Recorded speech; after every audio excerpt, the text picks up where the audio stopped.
Thanks for being here today.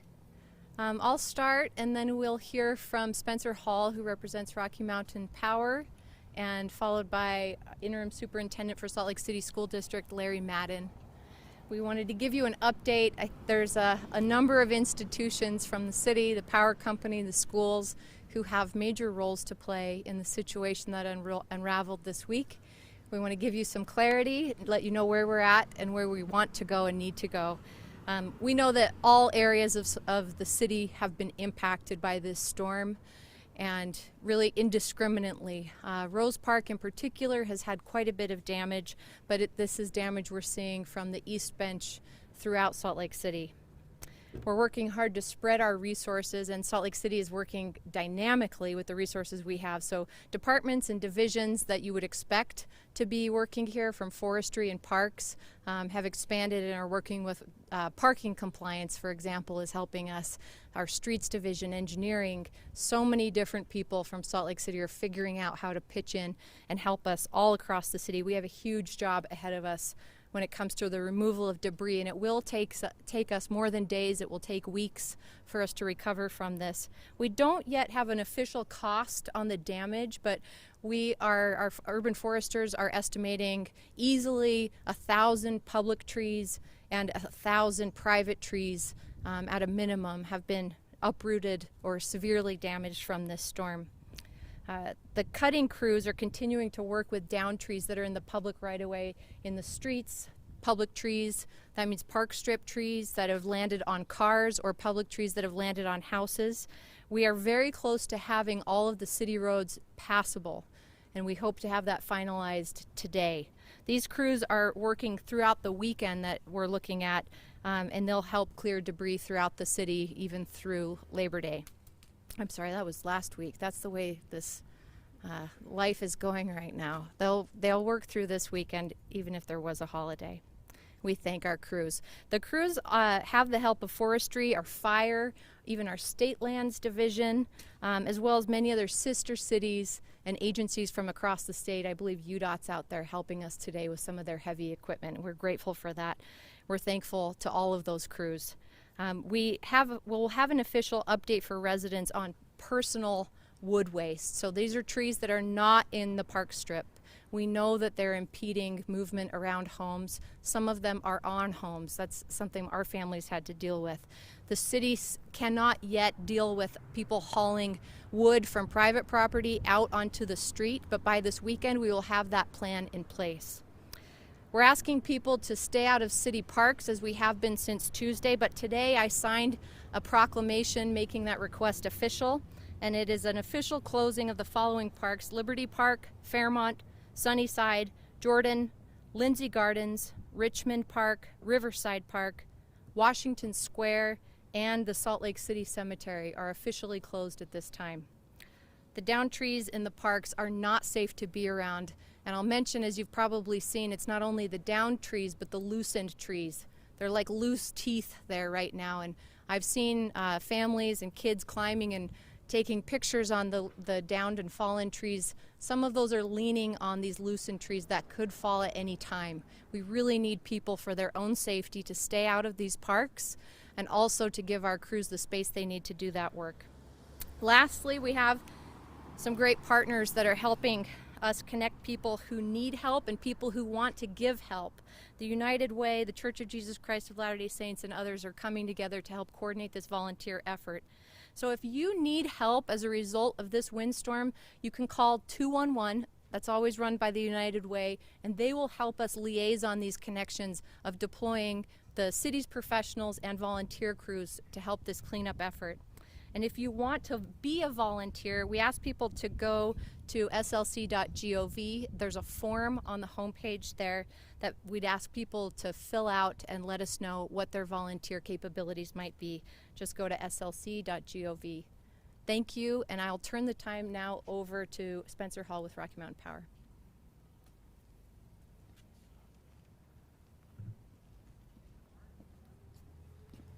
Thank you, Mayor, and I appreciate the opportunity to be here today.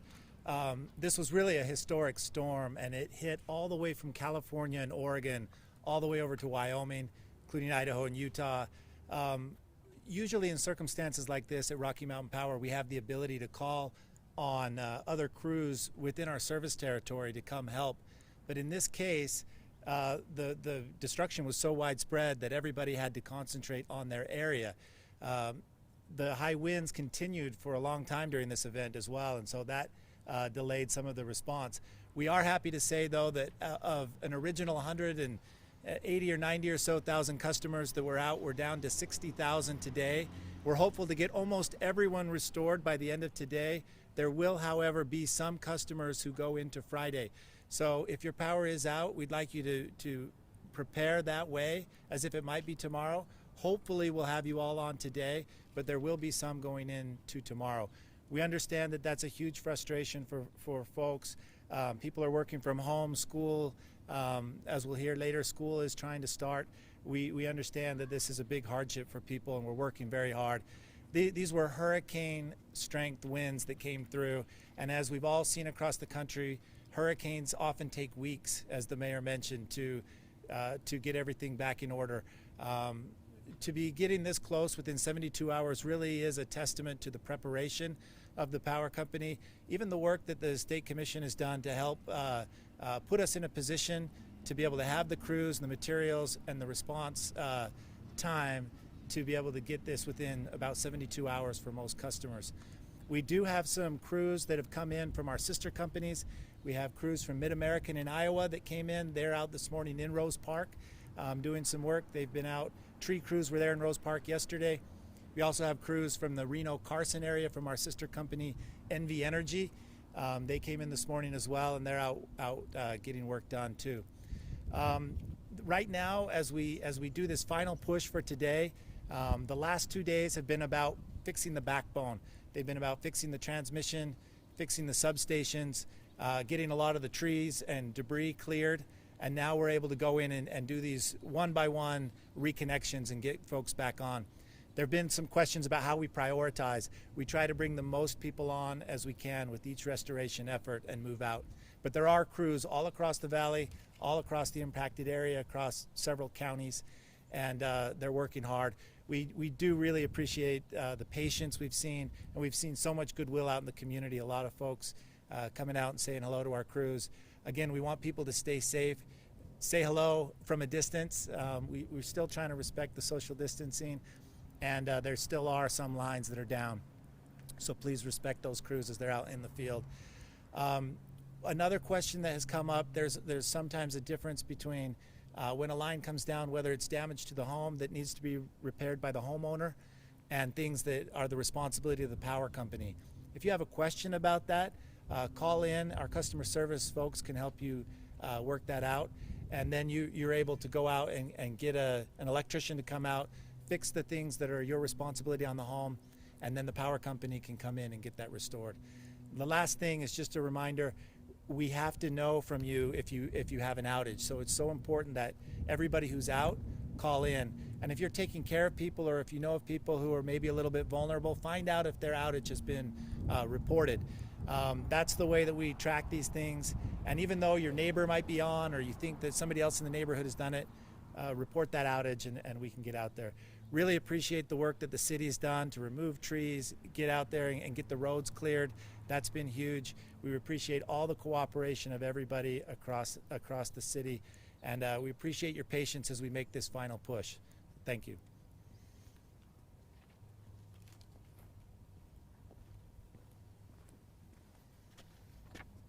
Hi, I'm Larry Madden, Interim Superintendent, Salt Lake City School District. I was going to tell you first off why we're here, and I was going to tell you that that's because the power's off here at Emerson, but then I noticed that the sign is lit up. So it must have just come back on recently, but I think it speaks to how fast things are changing. As many of you know, the Salt Lake City School District was scheduled to start on Tuesday, and due to the severity of the storm Monday night and the resulting power outages, we faced another 3 days of delays. After thoughtful consultation with district leadership and consideration of all of our families, I'm here to announce one more day of delay. We will not have school tomorrow, and will instead start the school year on Monday, September 14th. We're grateful to Rocky Mountain Power crews for how diligently they've worked this week to restore power throughout our city and district. The impacts of the storm have been more severe than we anticipated, and thousands of people in Salt Lake City are still without power right now. Based on the latest information from Rocky Mountain Power, we made the decision to delay the start. We know this will be disappointing news to many who are anxious to start the school year. We are too. Can't wait to get back in classrooms. But to start tomorrow when so many people across the district are still without power is not the right decision. I want to offer my deepest apologies to our students and families, our employees, and all those that have been impacted by the decisions this week.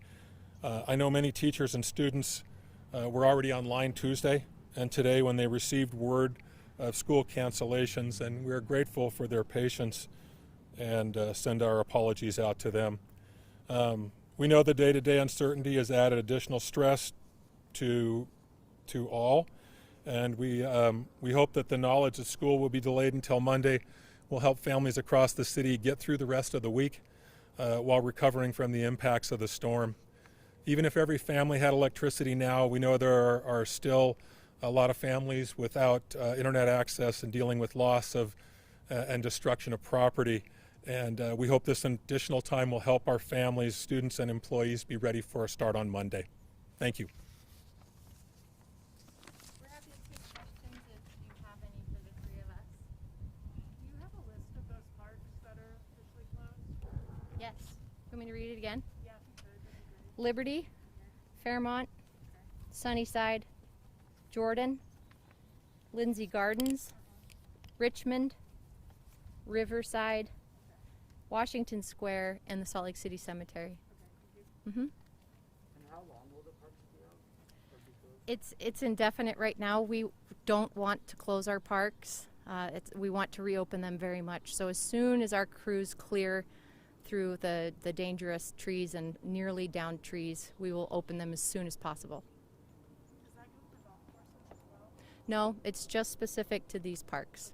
But of course, if anyone sees a loosened tree, that's as dangerous or more dangerous than a fallen tree at this point. So surely there are damaged trees everywhere. We just caution people to take the utmost care. Don't let your kids climb on them. When you think about the value of the trees when it comes to cooling the city, cleaning the air in the city, You're talking to the Lorax here. so as the Lorax, I mean, how ready are we to begin to replace some of these? I mean, I guess how long do you think it will take realistically for a city to replace a couple thousand trees? It's a great year to ask because our urban forestry division has done more this year than we've asked or empowered them to do in at least a decade. We are doubling the number of trees that we plant this year. Normally we plant about 1,000, but we lose about 1,000 to disease and storms. This year, if you assume that we're going to lose 1,000, and then we have this storm that takes out an additional couple thousand trees, we're going to have a hard time breaking even. But it's the first time that we're planting a real surplus. We were going to grow our urban forest, so we plant 1,000, as I said. We are we're on track to plant an additional 1,000 on our city's west side. We planted the first 500 in the spring, and we're preparing to plant the second 500 this fall. So our urban forestry is absolutely capable of doing amazing work. They've increased their work by 100% without that kind of personnel resources. And I know that their passion for trees, my passion for trees, but really our residents' passion to grow our urban forest is plenty strong. So we will grow back. But we've lost trees that are 60 to 100 years old, some even older than that, and our city will not look the same for the rest of my life. But the best time to plant a tree is 25 years ago, and the second best time is today. We're going to do everything we can to put trees in the ground as fast as possible. Mayor Mendenhall, after the 1999 tornado, some of the damaged trees were repurposed and used throughout the city. I know it's still early, but any idea if that might happen to some of our historic trees? Yes, we want to. There's a technical legal issue around the city disposing of public assets, which our public trees are. And so we're trying to figure out how to do that. There's definitely some beautiful ones that have come down. There's a sequoia that came down on Washington Square, and walnut trees, many other burled beautiful trees. our urban forestry is getting creative, and they're going to try to find ways to get some of these beautiful pieces of wood into the hands of woodworkers locally. But no secure plan on that just yet. We don't actually have a program to do it. I have a question for Larry. Do you have a Spanish speaker who can tell us something about? Yeah, perfect.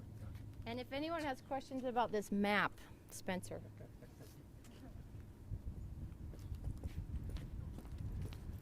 Lista para preguntas en español. Sí, la pregunta es, los estudiantes que tenían una tarea para mañana o para ayer, ¿serán sancionados porque no la pudieron entregar o cuál va a ser el proceso? No, el primer día oficial va a ser el lunes. Entendemos que esta semana han habido muchas dificultades, no solo con la tormenta, pero también con el acceso a la electricidad, al internet. Vamos a comenzar el lunes, así que esta semana no van a haber penalties para los estudiantes. Ujú. January, otra pregunta. ¿Ha habido algún tipo de daño en infraestructura, además de toda la planificación que se ha postergado? ¿Algún tipo de daño en infraestructura, en escuelas que se pueda mencionar? En términos de las escuelas, los edificios están bien, pero hemos perdido muchísimos árboles, como dijo la alcaldesa Mendenhall, así que todavía estamos asesorando los daños, pero estamos listos para comenzar el lunes con los estudiantes en línea.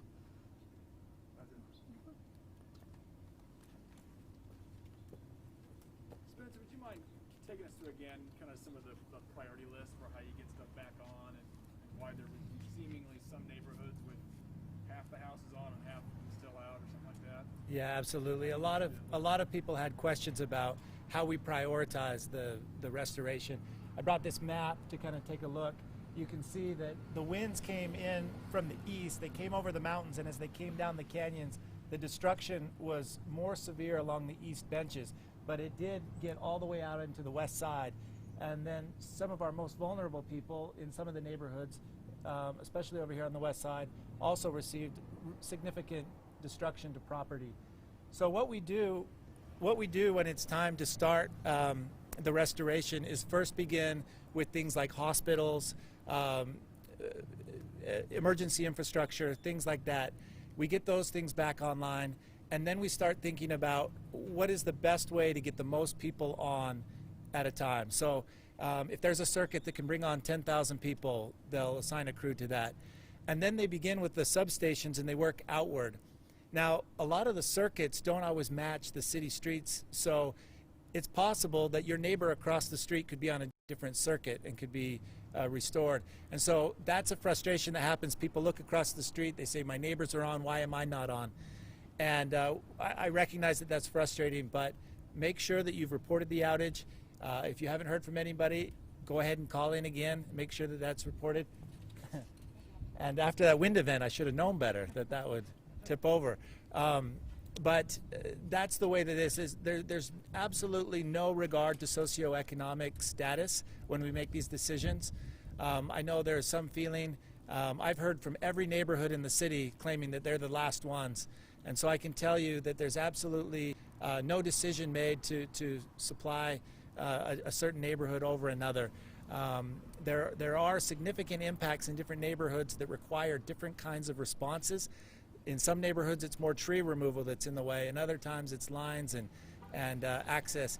The neighborhoods have also aged in different ways, and so we've changed what kind of things we have. In some neighborhoods, restoration is not difficult because maybe some of the lines are undergrounded, or the poles and wires are newer, different things like that. Another thing that's important to know is we've been spending all year, as wildfires and things become more common in the West, we've amped up our efforts to make sure that our system is ready for wind events and fire. We've gone through, we've increased the amount of surveying the lines that we do. We use drones, we use other ways to kind of make sure that everything's clear. But then when it comes time to do the restoration, we try to get the most people on, and then we move our way out. As you can see, most of the outages are on the east side, on the east bench, and so we do have a lot of crews there, but we're simultaneously working all across the city. And how current is that map? That, I think, was from about 4 hours ago. So we have about 60,000 customers still out.